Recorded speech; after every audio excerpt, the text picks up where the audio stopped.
acá en Radio Universidad de Chile, la radio que piensa, en un nuevo programa de Tiempo de Tomas junto a Efren Osorio. ¿Qué tal, Efren? ¿Cómo estás? Buenas noches, Tomás. Acá estamos, una jornada más, acá en los micrófonos de la Radio Universidad de Chile, recordándole a los auditores que luego de la pausa de las 7:30 vamos a sortear un libro. 8:30. 8:30, perdón. Que sepa que sí, estamos en vivo, efectivamente.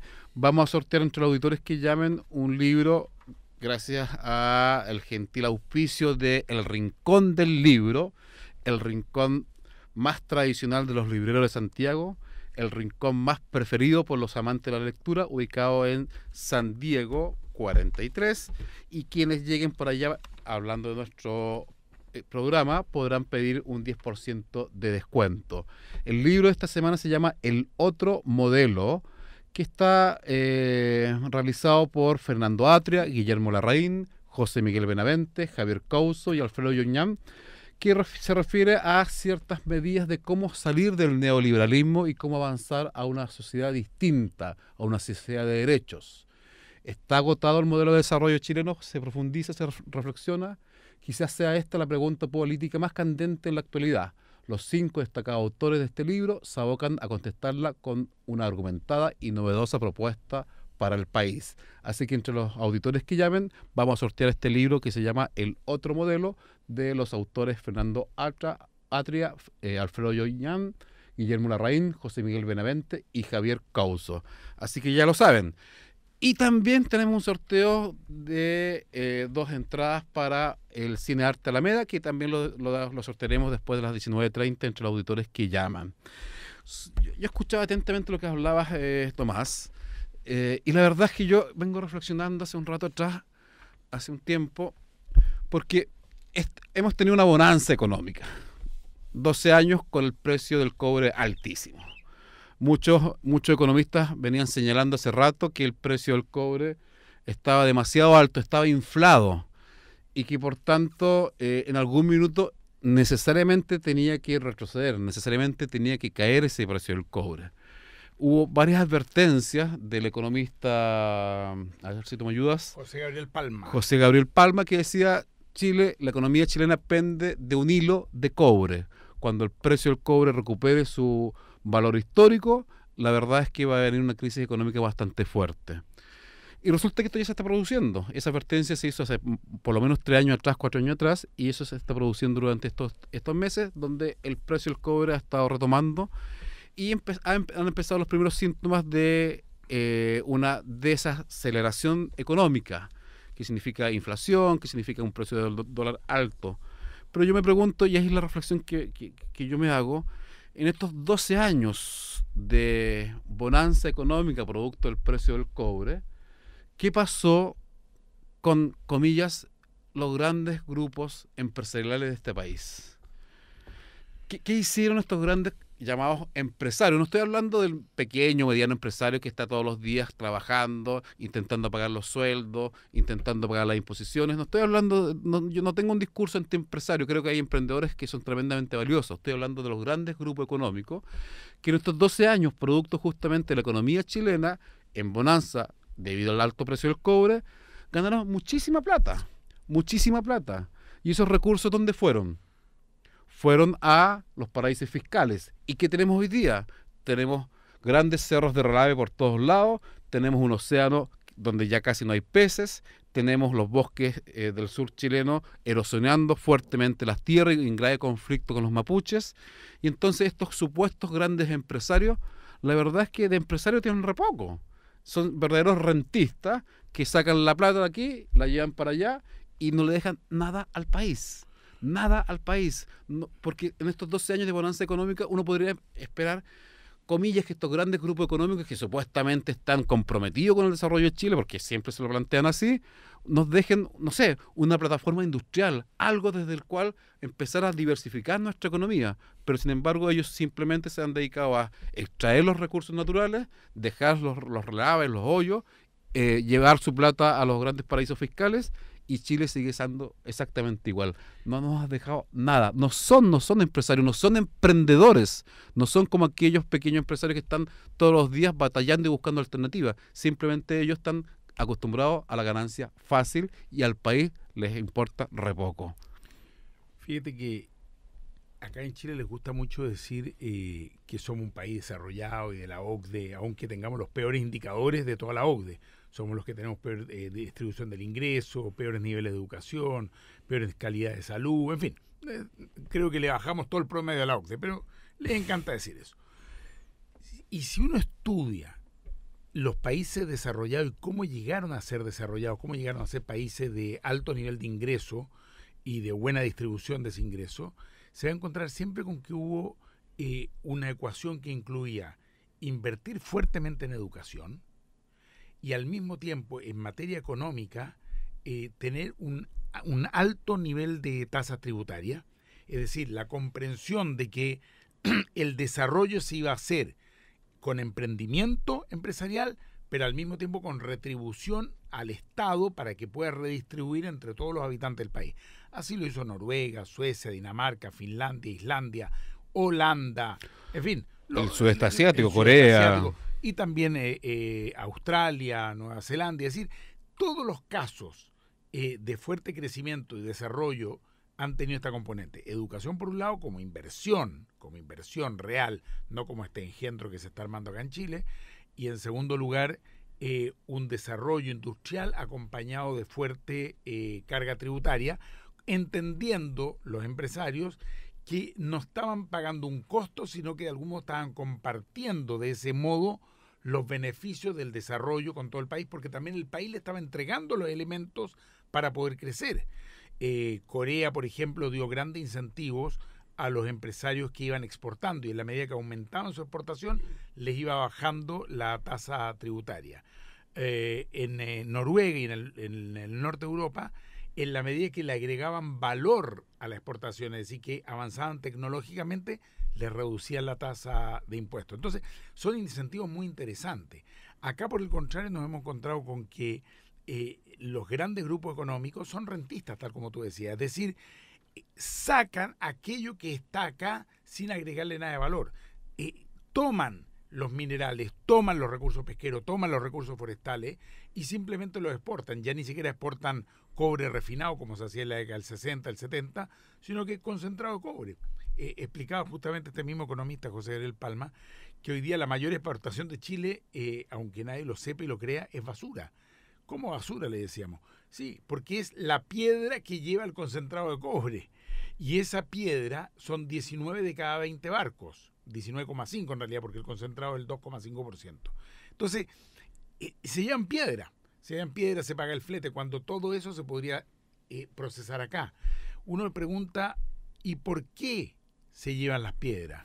Y bueno, porque para ellos es mucho más rentable de ese modo, pagan mucho menos impuestos, quedan exentos de impuestos porque hay una exención para el concentrado de cobre, y en definitiva lo que le dejan al país, tal como tú dices, son los hoyos, la destrucción ambiental, muy poco empleo y casi ninguna transferencia tecnológica. Sí, la verdad es que uno mira, y acá hay un diseño. Yo este fin de semana estuve en Arica, aprovecho de darle un gran y cálido saludo a nuestros amigos ariqueños que nos acogieron bastante bien. Y nos escuchan de Arica, nos han mandado ahí. Así es. Y la verdad es que Arica tuvo un pasado donde hubo ciertas industrias, parques industriales que estaban beneficiados por ciertos incentivos tributarios. De eso no queda nada. Los grandes galpones se han convertido en restaurantes, se han convertido en centros de artesanales, pero no hay el aparato industrial que tuvo Arica. Planes Arica 1, Arica 2, Arica Uno 3. tras otro han fracasado una y otra vez. Y en el fondo el diseño acá fue terminar con el parque industrial, terminar con toda la base productiva. Me comentaba hace un par de años atrás algunos amigos emprendedores, me decían, acá en Chile no vale para nada producir, o sea, acá hay que comerciar, pero si no tenemos un aparato productivo, si no hay una base industrial, la verdad es que la posibilidad de generar empleos y de que aumente efectivamente nuestra economía es bastante básica, es muy nula. Entonces, ¿dónde está la riqueza de alguien que saca algo que está en el suelo, no lo procesa, lo mete a los barcos, lo exporta y la ganancia entre esa pasada es millonaria, ni siquiera la deja acá, sino que la deposita en los paraísos fiscales. Entonces, ¿dónde está la creación de riqueza? El emprendedor se supone que crea riqueza, o sea, es capaz de, dar un cierto producto, dar una cierta oportunidad, agregarle valor. Acá en Chile, los grandes grupos económicos, el 1% que maneja la economía, la verdad es que no tienen de emprendedores nada, simplemente son oportunistas, son rentistas, que están dejando al país sin nuestros recursos naturales, y eso obedece a un diseño pactado y conversado con los gobiernos de turno, ya sea la derecha como con la concertación. Entonces, efectivamente, cuando China empieza a estornudar y los pensionados chilenos empiezan a tener complicaciones y nuestra gente empieza a quedar cesante, no es producto de los chinos. No nos creamos ese cuento, es producto de un diseño económico pensado e implementado entre el duopolio, entre la nueva mayoría y los grandes grupos económicos. A propósito de lo que dices, no te quepa duda que en las próximas semanas o meses nos van a bombardear desde el gobierno, Ministerio de Hacienda, Banco Central, con que la crisis que estamos viendo en Chile es toda culpa de lo que sucede por allá en China o en Asia. Hay muy poca capacidad de reflexión y de asumir la responsabilidad por el tipo de diseño económico que se ha ido tomando. En ese sentido, muy interesante que hayas traído justamente este libro que toca un poco la reflexión sobre otro modelo.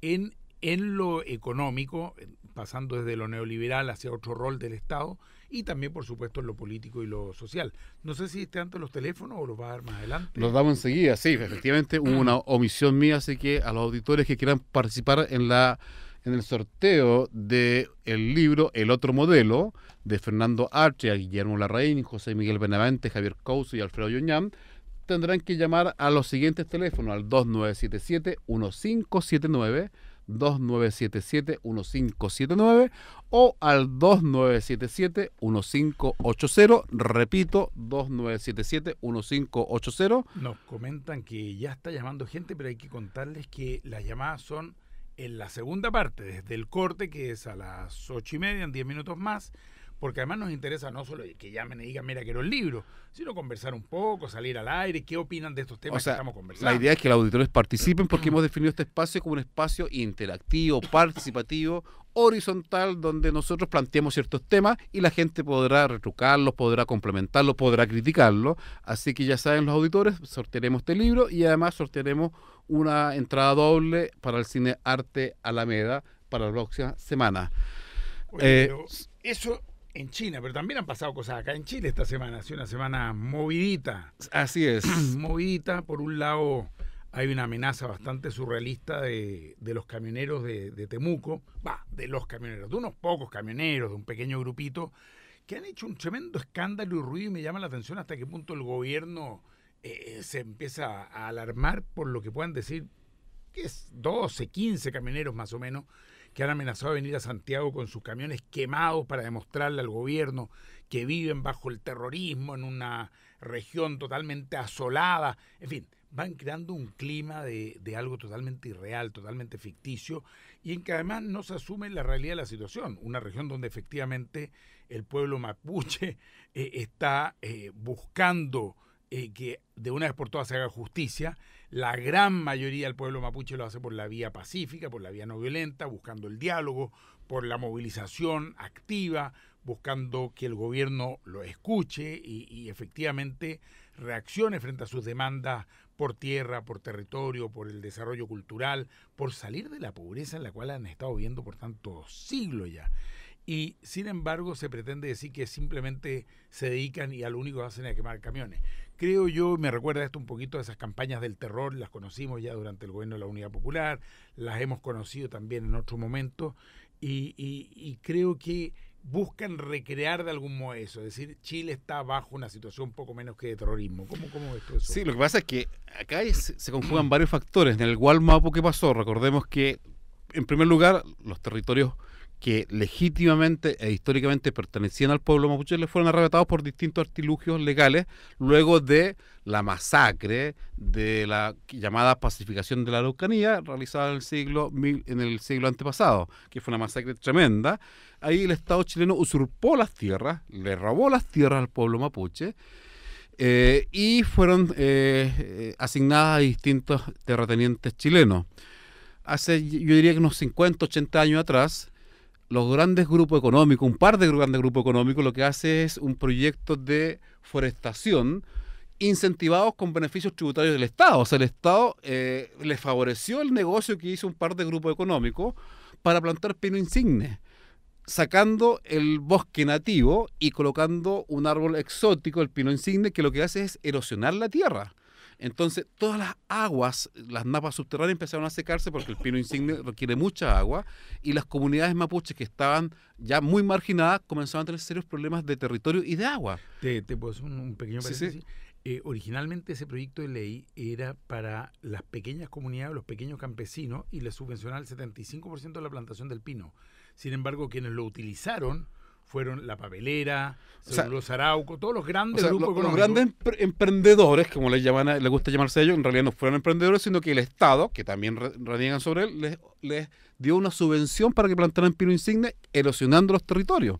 Entonces tenemos un pueblo mapuche muy marginado, con muy pocas posibilidades de acceso a tierra fértil y muy pocas posibilidades de acceso a agua. Y resulta que ahora aparecen estas suertes de atentados a los camiones.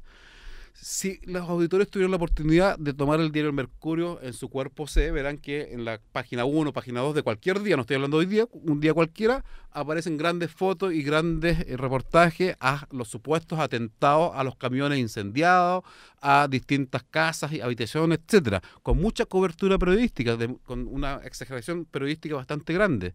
Sin embargo, en otros días ustedes recorran la página del cuerpo C del Mercurio, por ahí por la C15, C18, no la C1 ni la C2, bien adentro, y bien en chiquitito, van a encontrarse con que varias veces aparece que muchos de estos atentados que habían sido puestos con grandes titulares, finalmente son resueltos, y detrás de eso estaban autoatentados de ciertos empresarios para cobrar los seguros o simplemente para sembrar el terror. Hay muchos autoatentados. Entonces, en definitiva, hay una manipulación muy grande de lo que es la realidad del Gualmapu y para justificar un estado policíaco, para justificar un régimen de terror y aumentar la represión, de modo de garantizarles las, comillas, inversiones que han realizado estos grupos económicos. Es realmente complicado.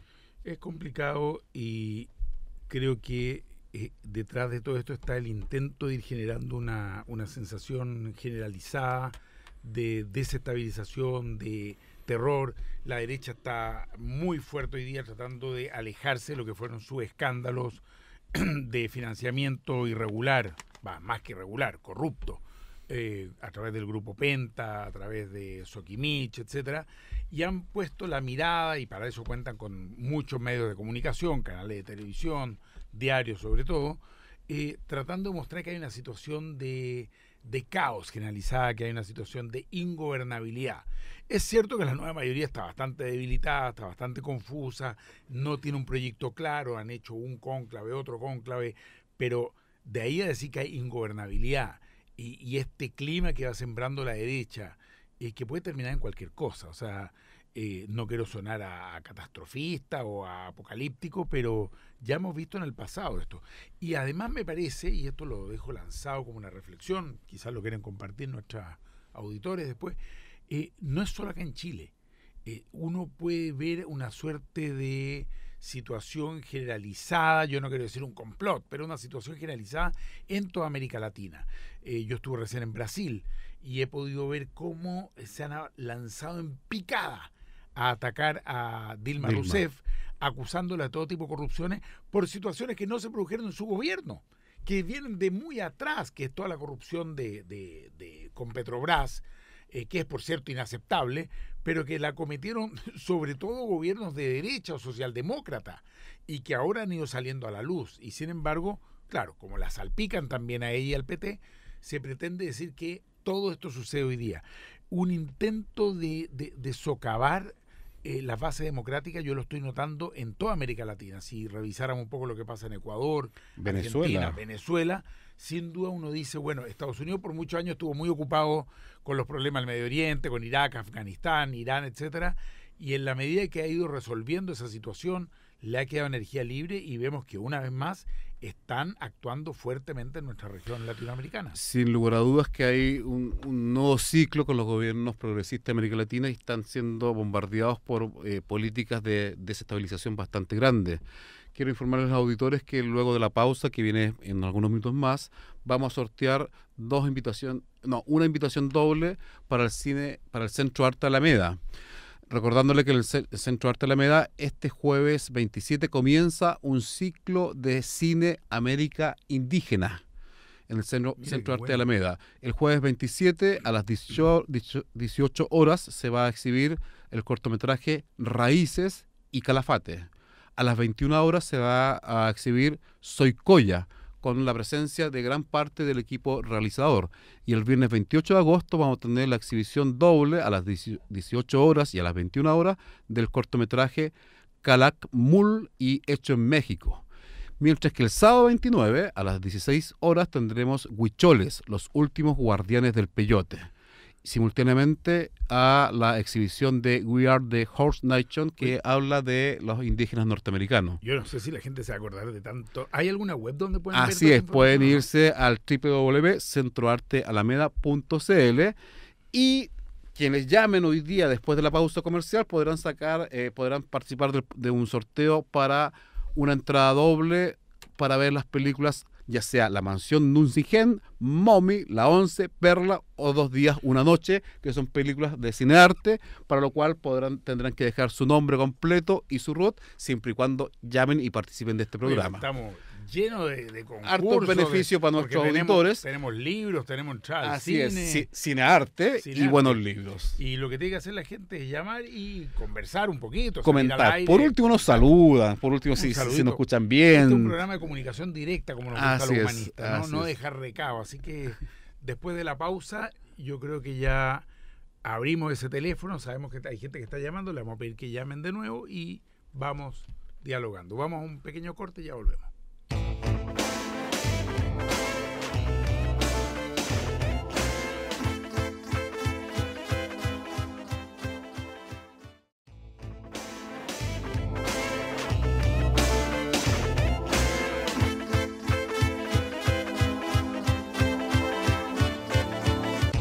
Estamos de vuelta en Tiempo de Tomas, recordándoles a los auditores que estamos en la radio Universidad de Chile, la radio que piensa. Tenemos un llamado, me parece, está al aire. Gerardo Atrabales. Gerardo, ¿qué tal? Buenas noches. Sí, hola, buenas noches, ¿cómo están? Muy bien, cuéntanos. Mira, encuentro muy interesante que exista la posibilidad de que los auditores puedan expresar alguna opinión respecto a los comentarios de usted. Lo que encuentro es que es muy restringido el tiempo que tenemos los auditores para publicar. Sería interesante que ustedes vieran una posibilidad de que la gran masa ciudadana pudiera expresarse con más fuerza. Tenemos ganas, pero tendría que pedirle al director de la radio que nos dé unas 3 horitas, porque no... Por lo menos unas 6 horas de programa, claro. Así sí, pero estamos siempre restringidos. Sí, y son interesantes muchas de las publicaciones también de las personas que a veces han participado. He escuchado a señora Atria también y con muy interesante postura respecto al tema constitucional también. Así es, ¿tú estás por la Asamblea Constituyente, Gerardo? Por supuesto. Sí. Por supuesto. Y lo que también es interesante que exista la posibilidad de que hacer llegar más publicaciones a la gente común que no tiene con sus sueldos la posibilidad de comprar estos libros que son regularmente de precios que costarían mucho. Así es, Gerardo. Te agradecemos el llamado. Muchas gracias. Un abrazo. Encantado. Y estamos sorteando siempre un libro. Muchas gracias, Gerardo. Me interesa el libro. Vale. Entras al sorteo. Muchas gracias. Bueno, ¿qué te parece? ¿Quién dice que en Chile no son lectores? Desde que tenemos el sorteo de libros hay mucha gente que se interesa, sí, y eso me gusta mucho. A pesar de que todavía tienen IVA, yo creo que en nuestro programa deberíamos hacer una gran campaña para terminar de una vez por todas con el infame IVA a los libros. Hay que levantar las masas. ¿Te gusta la palabra levantar o no? Me gusta. Levantar. Podría ser nombre para un grupo político, ¿no? Levantar. Levantemos. ¿Levantemos qué cosa? ¿Qué podemos levantar después de los 50 años? No sé, depende que en la derecha poco a poco. Porque aunque quieran levantar a Chile. La estaban planteando Piñera y otro, algo de levantar, ¿no? Oye, pero hasta para eso son ladrones, fíjate. Hasta para algo eso. pasó que lo estaban pidiendo copyright, que se lo habían copiado a... Mira, el tema es medio surrealista, porque la derecha ahora se le ocurrió que tienen que crear un nuevo referente, que no se entiende muy bien lo que es, porque son los mismos. En la UDI-RN es como decirte, échese un poco de UDI, agréguese un poco de RN, póngale un poco de amplitud, revuélvase y usted va a tener lo mismo, que es a la derecha. Pero entonces ellos hacen como estos productos así del la nueva derecha, entonces le el tienen nuevo Homo, el nuevo Rizzo. Claro. Entonces tienen que ponerle nombre. Y el comité creativo se puso a funcionar como loco, de haber pagado, no sé, 50, 100 millones de pesos. Y Piñera llegó con la gran idea, diciendo que es suya, otra mentira porque es un fresco, seguro que se la pasaron, le pasaron un papelito, y dijo lo que tenemos que ponerle es levantemos. O sea, sería levantemos... No se sabe muy bien qué. Ya. Bueno, levantemos Chile. Tienen cosas bajas. Lo insólito es que ese nombre ya existe. ¿Verdad? Pero claro que existe. De toda el esta, desafío Levantemos el Chile. desafío Levantemos Chile. Entonces, obviamente, se quedaron mirando para el frente, diciendo, oiga, pero ¿cómo si nosotros también somos de derecha? Pues no nos quite la idea. Estamos entre amigos, entre güeyes, no nos damos con nada. Pero bueno, ahí están peleándose ahora quién registra el nombre. Y ya registraron hoy día en Nick Chile las distintas webs. Entonces, levantemos.cl, levantemoschile.cl, levantemos lo que podamos.cl, tratemos de levantar algo. O sea, la verdad es que son fantásticos. Tenemos, parece, otra llamadita, a ver. Sí, a ver, no sabemos de quién está por ahí. ¿Está Joel? Joel, mira, para que los auditores sepan, el día de mañana va a haber una actividad organizada por la Izquierda Autónoma, Unión Nacional Estudiantil, Partido Humanista, Convergencia de Izquierda, entre otras agrupaciones. Y Joel Olmo, lo tenemos al teléfono, nos va a contar de qué se trata esta actividad. ¿Qué tal, Joel? Buenas noches. Hola, Efraín, buenas noches. Hola, Joel, ¿qué tal? ¿Cómo estás? Contigo. Cuéntanos, Joel, de qué se trata la actividad de mañana, dónde es, a qué hora es, cuál es el espíritu que hay detrás de esta actividad. Mira, como Convergencia de Izquierda estamos muy contentos de que esta actividad pudo finalmente salir. Se va a realizar en la Facultad de Ingeniería de la Universidad de Chile, en el Departamento de Geología, en el Auditorio Humberto Fuenzalida. ¿Cómo se llama la actividad? De la tarde. ¿Perdona? ¿Cómo se llama la actividad? Mira, la actividad tiene un nombre muy genérico que se llama Conversatorios Constituyentes. Conversatorios Constituyentes.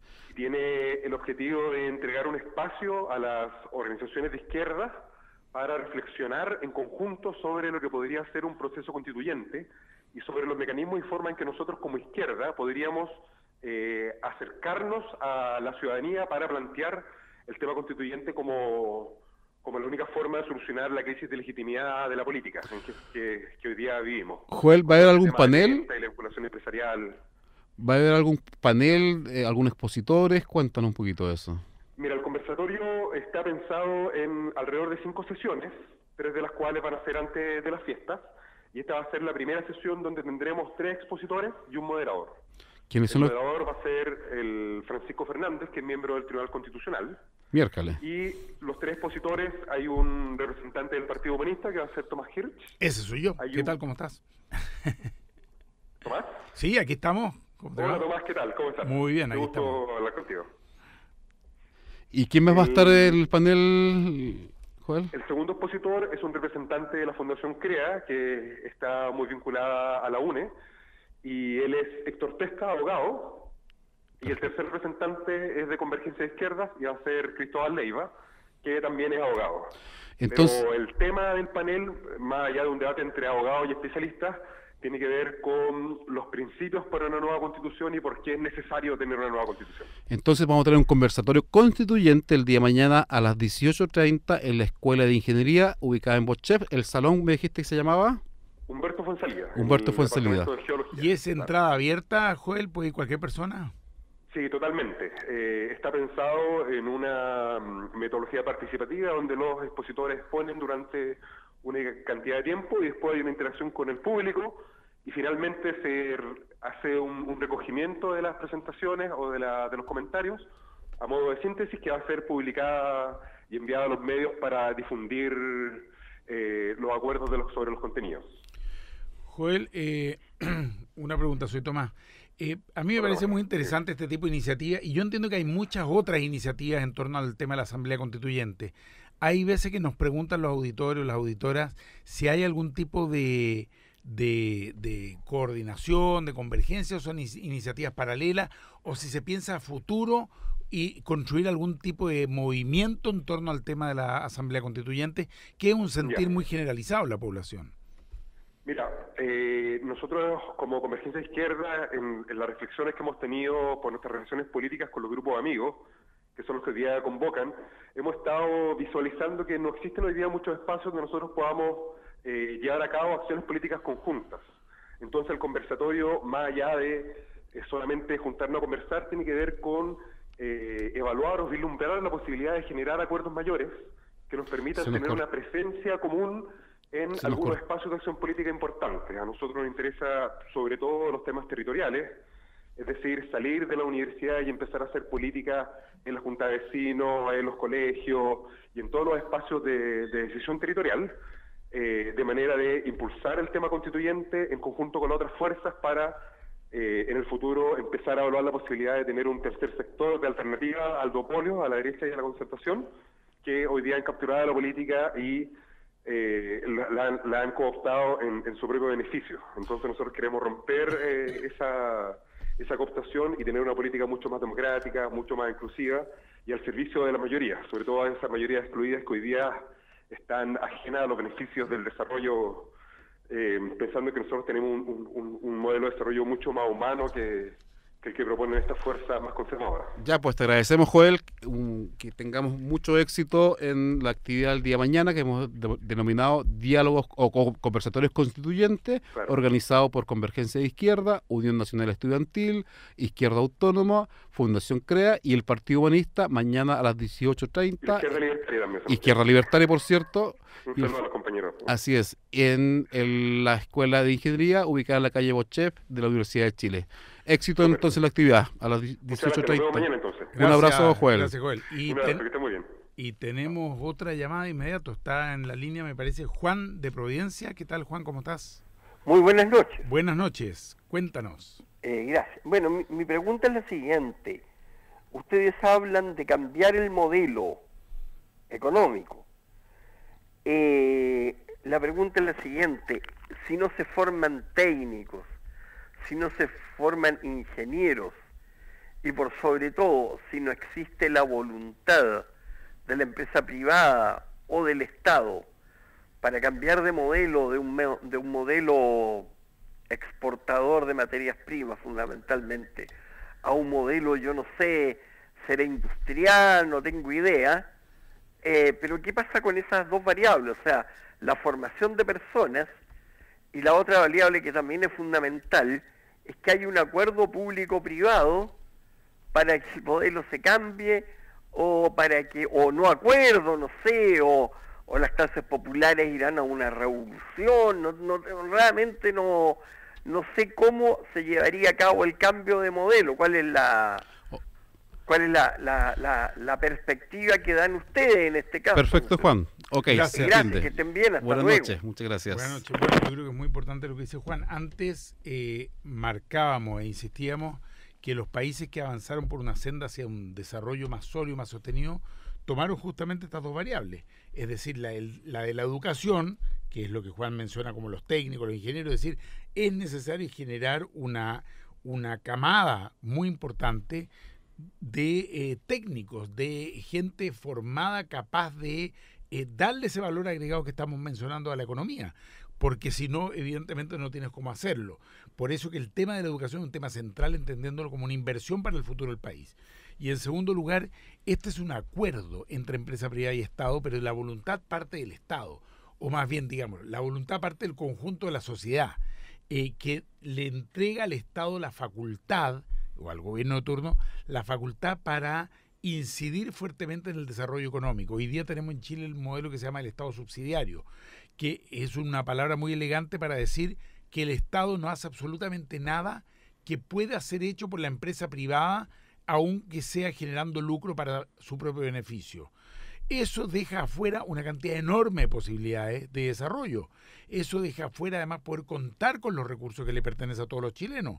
El agua, los minerales, los recursos energéticos, los recursos forestales, pesqueros, etcétera. Nosotros estamos hablando de un modelo en el cual el Estado tiene una incidencia importante, pero por cierto en conjunto con el sector privado. No estamos aquí hablando de estatizar la economía, de cerrar la empresa privada, nada que ver, no va por ese lado.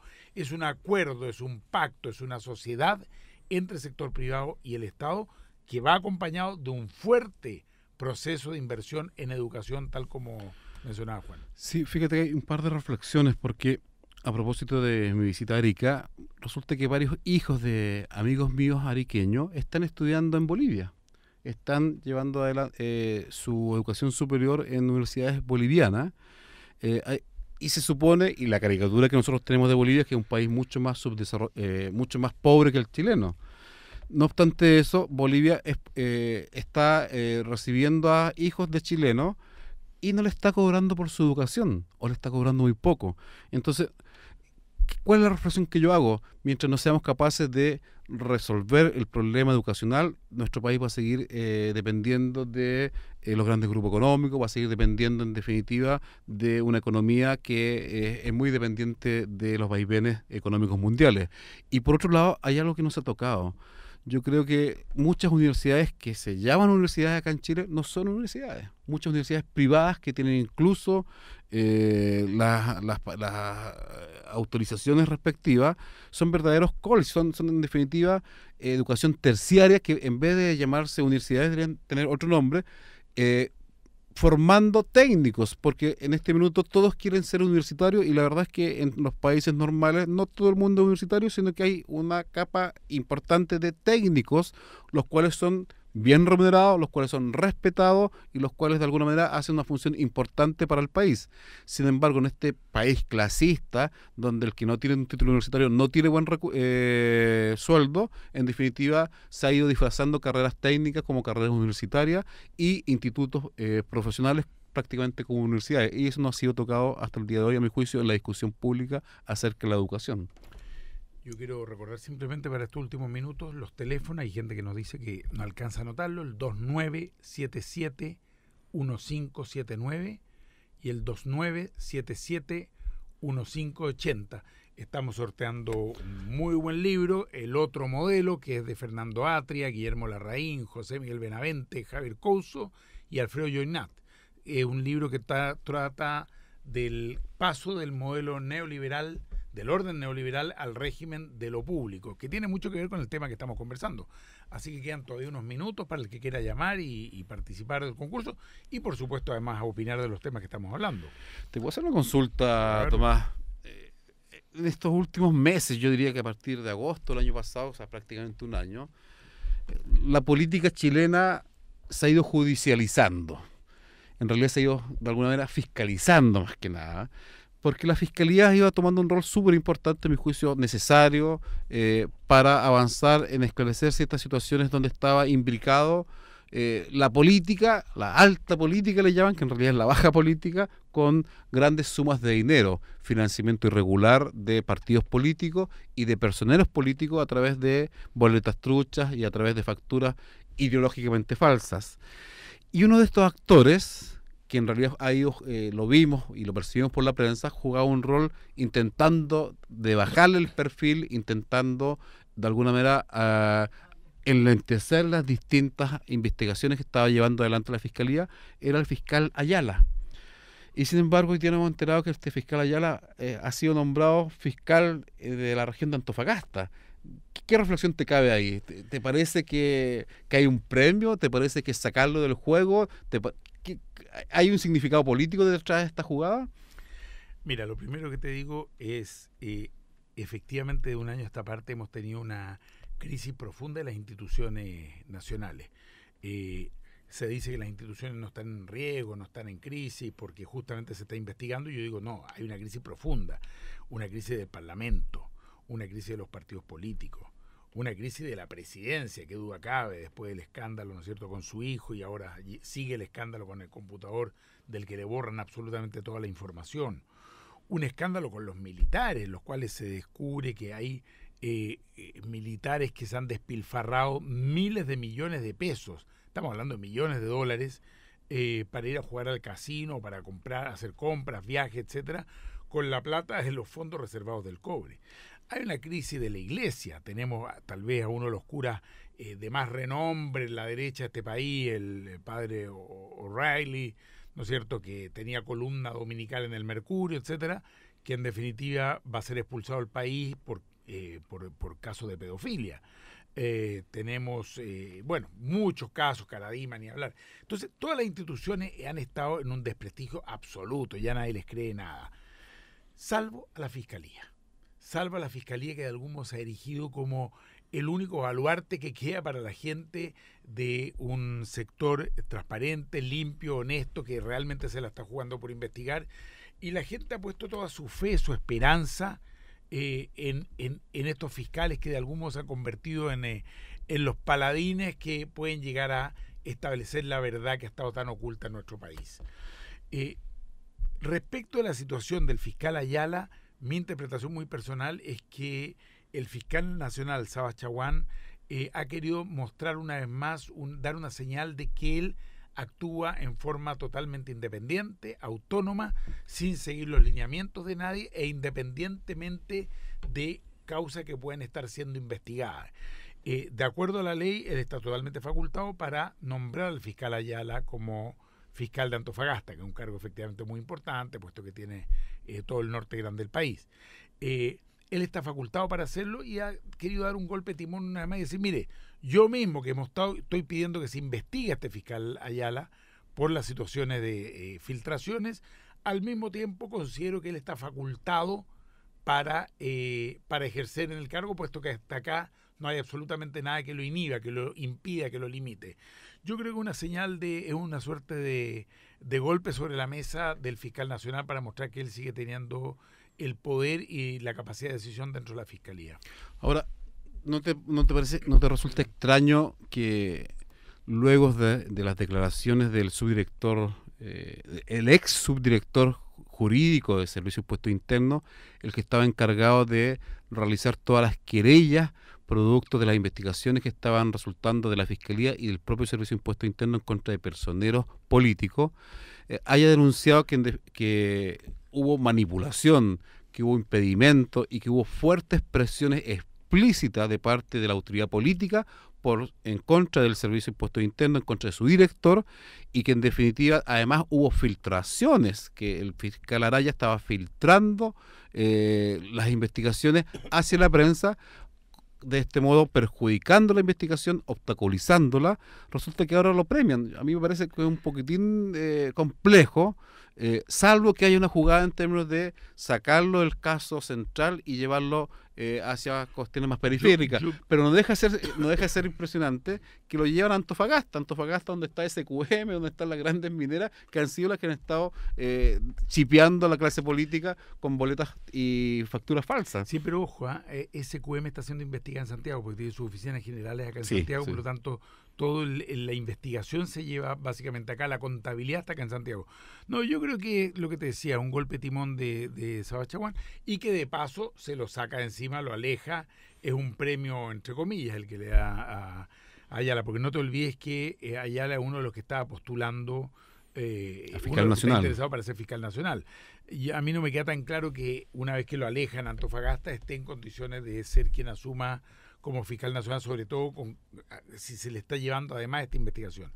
A mí personalmente me parece más grave algo que tú mencionaste también, los claros intentos del gobierno de torcer a la justicia, es decir, de ejercer presiones desde el Ministerio de Hacienda, desde el Ministerio de Interior, Peña y Lillo, claramente, Arenas, ejercer presiones para que Impuestos Internos no demande, para que Impuestos Internos no se querelle.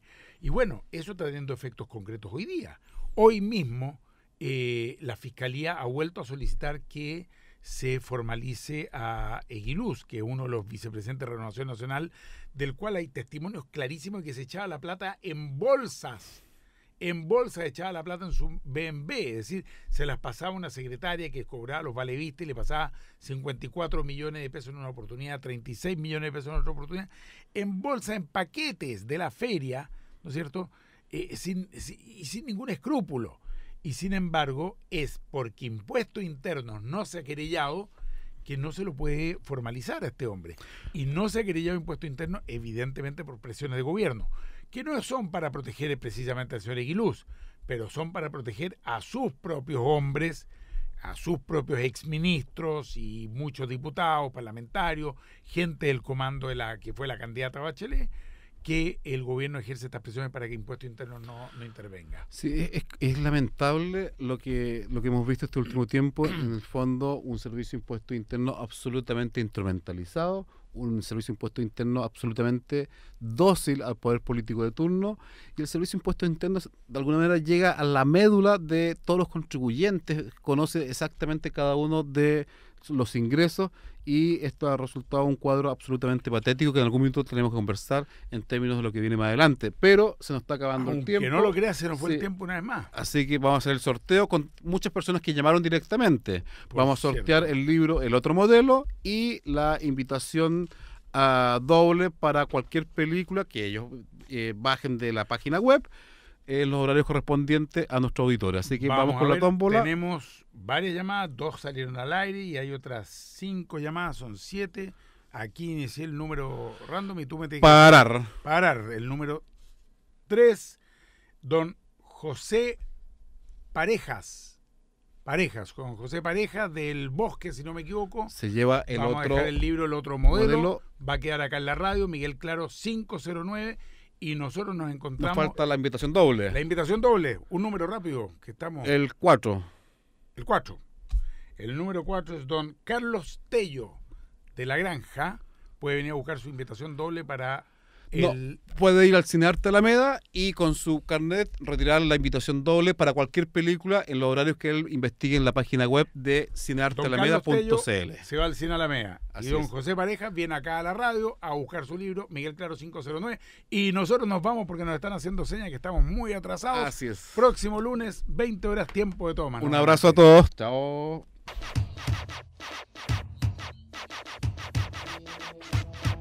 En Radio Universidad de Chile hemos presentado Tiempo de Tomas, una mirada humanista del acontecer político, social y cultural de Chile y el mundo, con la participación de Fernando García Nadaf, Efrén Osorio y Tomás Hirsch junto a sus invitados. Nos encontramos el próximo lunes a las 8. Despeínate, indígnate y súmate a Tiempo de Tomas.